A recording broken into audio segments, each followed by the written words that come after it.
Alright, it's the day before the Game Awards, and I just want to make this video quickly. I don't have a script or anything written down for this. This is coming from the heart.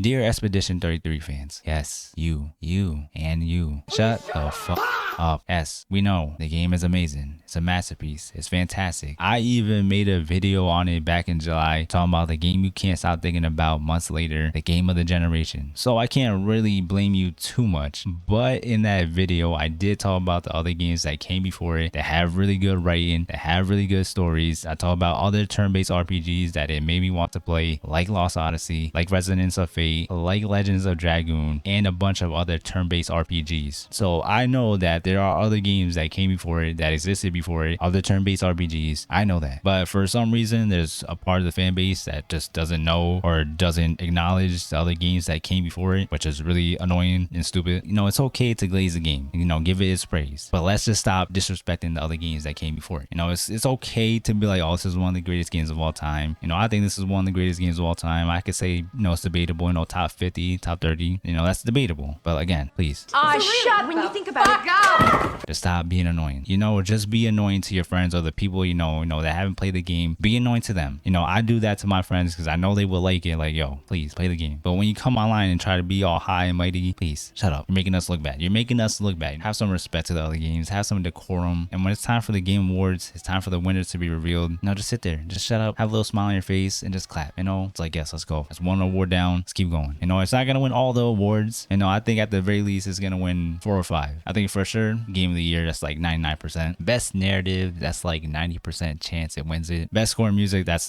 locked down. Best performance, very good chance that's either Ben Starr or Jennifer English. Best game direction, there's a chance it could win. Best RPG, there's a chance it could win, but it really should go to KCD2. Best art direction, honestly, it's really a toss-up between any of these because you read the description for outstanding creative and or technical achievement in artistic design and animation. So for creative, you could say that's Expedition 33, with some of the areas and enemy designs. But then when we talk about technical, that's either Death Stranding or Ghost of Yote. And then when we talk about artistic design and animation, that's either Hades 2 or Silksong. So honestly, this really could go to any of them. There's also Best Indie and Best Indie Debut, but it really should go to the other games. I could see it winning Best Indie Debut, but I don't think it's gonna win those two. So again, it's gonna at least win 4 awards. So just sit there, just and be happy. Be happy for whatever it wins. And I think that's all I have to say. Actually, wait, can we talk about the player's voice for a second? First, Arc Raiders. Game of the Year.